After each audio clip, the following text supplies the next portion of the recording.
So today I'm making a Christmas card with the Tonic Studios Winter Veil collection. I'm starting off with a card base and 3 of Ranger Ink's Distress Oxide, Stormy Sky, Chipped Sapphire, and Prize Ribbon, and a large blending brush.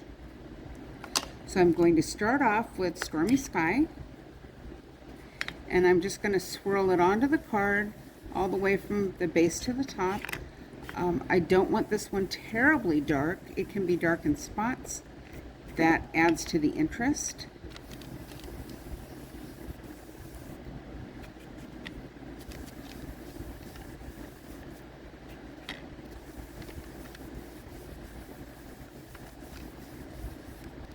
Okay, so there's the Stormy Sky. Because I'm blending these colors, I don't wash my brush in between. Normally I would, or I would use different brushes. I probably have 20 of these brushes in different sizes that I can use to do different colors with. So the next one is the Prize Ribbon, and we're going to start about 1/3 of the way up and swirl that on there. And then we're going to take the Chipped Sapphire, which is my darkest color, and do like the top 1/3 of the card.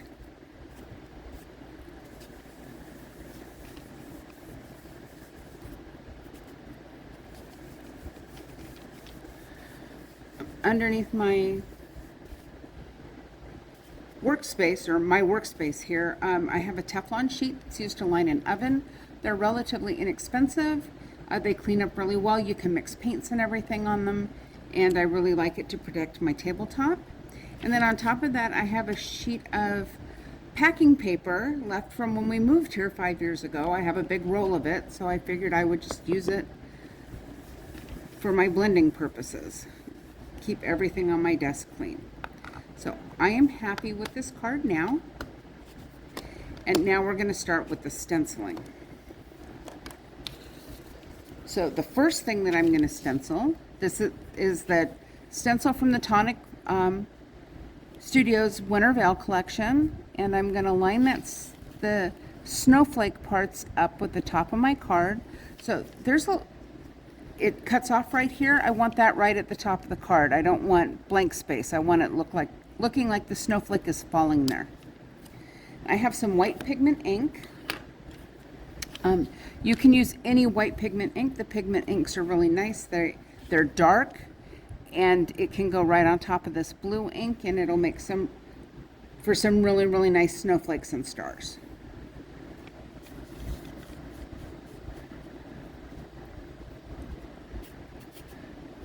So I ink it up, I swirl it on because I want to make sure I've got really good coverage on my stencil here. And you can kind of tell when your coverage is good because you can see the little blue spaces are actually turning white or like a very light blue.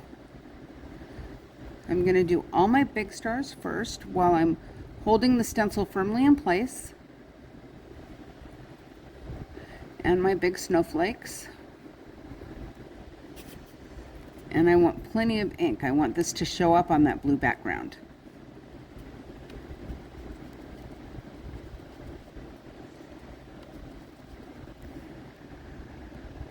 So I did move the stencil around to add some extra snowflakes at the top here, and now we're going to do the Christmas trees. So I'm moving it up so that all of my trees are going to be on the base. I'm not going to do the stars above the trees. I'm going to use some glitter cardstock that I cut out for that. So I have this little brush that's really, really thin. This is what I'm going to use for the Christmas trees because I want to be a little more exact. I don't want to get on any of the snow spots. The 2 colors that I'm going to use for this are also Ranger Ink Distress Oxides. They're Lucky Clover and Evergreen Bough. And I'm going to use Lucky Clover on the 2 outside trees, and then I'm going to use Evergreen Bough on the middle tree. I'm going to hold my stencil down here, and I'm just going to lay it down there. I'm going to be very careful not to hit those snowflakes there, because I don't want green dots. And again, if there's a color variation, it just adds more interest to your card.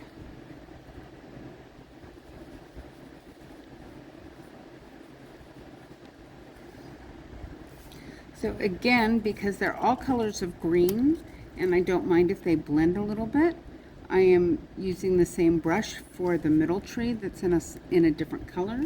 This is the evergreen bow. And when I do these, even though I'm still kind of going in circles, I'm doing it much smaller, and I'm trying to stay within the lines of the stencil for my circles instead of doing broad circles like I did on the snowflakes, because I want this to be a little more precise than the snowflakes needed to be.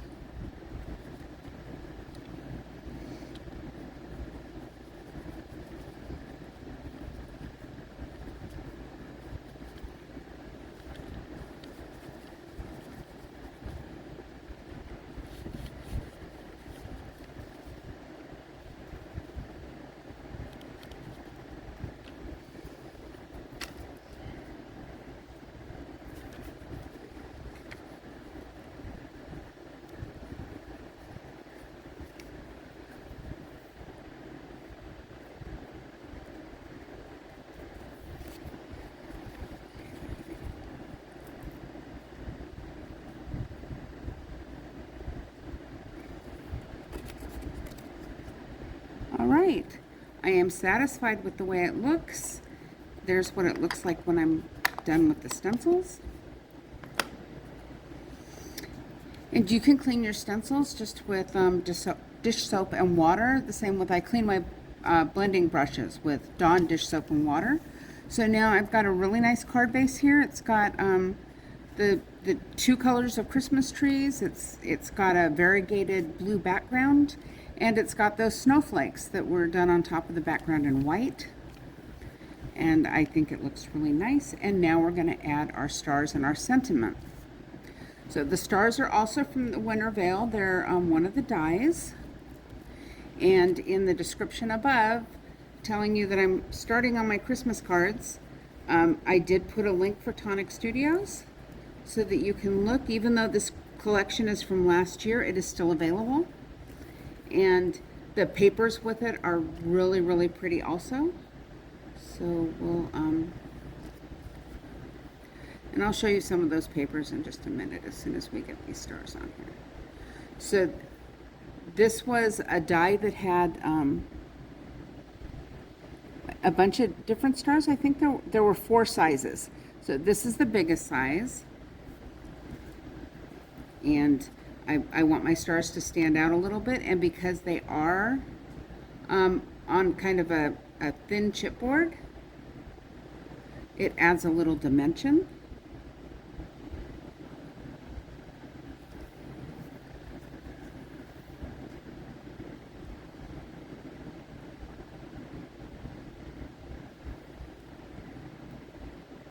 The glue I like to use when I'm using wet glue is art glitter glue. It dries perfectly clear. It's acid free. So it's safe for your pictures and stuff like that. And it's just a really, really nice glue. You can also buy little precision tips with it. This one is kind of old, so it's a little thicker. So I'm actually using the pen that the straight pen that is used to keep the tip clear to put the glue on.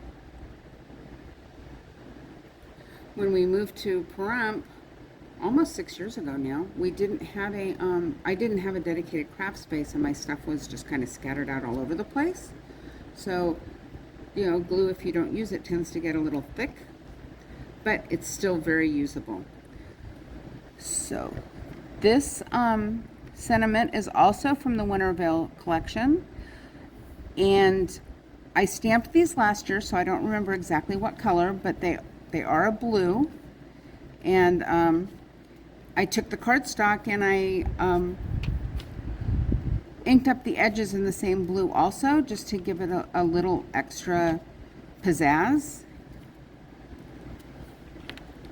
And there we go. It's a really simple card. It is a little labor intensive because of the stenciling, but I really like the way it turns out.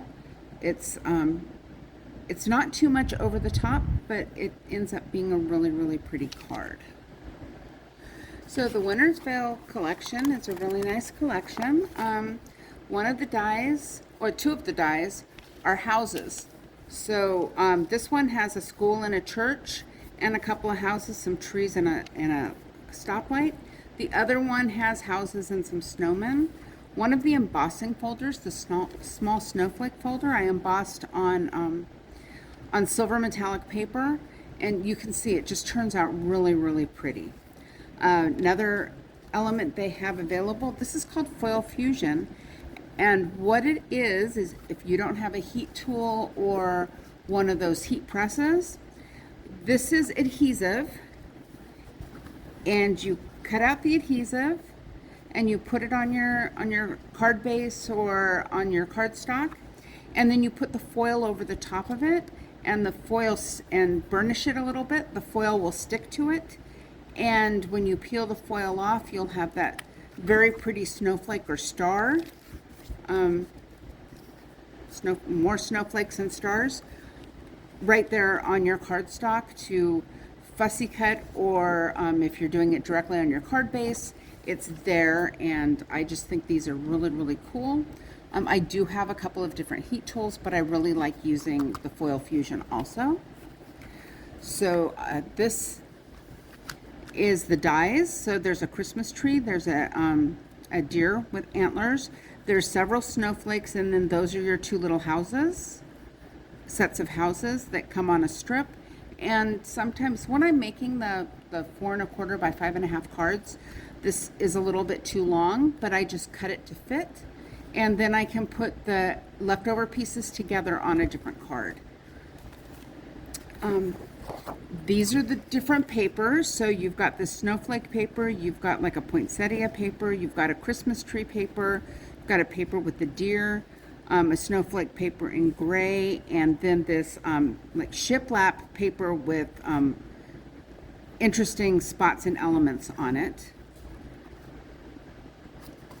And then on the back of this, the cover sheet for the 8x8 paper, you have tags, and these are really, really nice tags and elements. So sometimes I like to use tags on cards, sometimes I like to use them for the gifts, but the elements are really nice for adding some interest to your cards. These are some of the snowflakes that that I made with the dies that are included. I really like this little one. This little one, it's actually two dies. One is the inside die and one is the outside die. So if you just use the inside die, you don't get the cut around it. You could use that for interest on an overlay where you're just cutting out the snowflake out of an overlay on a bigger piece of paper. Or I put both dies together to get this snowflake. This is a really nice snowflake too. Little big for a 4 1/4 by 5 1/2 card, but if that was all you were going to use, that and a sentiment, it's really pretty, especially if you do it in like silver and back it with a dark gray, or you do it in white and back it with a black. It ends up being a really, really pretty snowflake there. And then there are also die cuts. So they've got a bunch of different sentiment die cuts, winter wishes, there's dreaming of snow. There are some reindeer that are really cute. I fussy cut this reindeer. I'm going to use it on a different card, but the die cuts are really nice elements too. This is how the stencil comes packaged, so it shows you what the whole stencil looks like. Then the embossing folders that go with this, we've got the smaller snowflake folder, and that's what I used on the metallic silver card I showed you a minute ago. You've got this large snowflake folder, which is really pretty, and it matches this snowflake right here. I don't think I didn't finish poking out the holes on that one. And then you've got the wood grain die folder, or embossing folder, I apologize, that is just, it's a really, really nice wood grain folder. And then these are all the dies that come with it.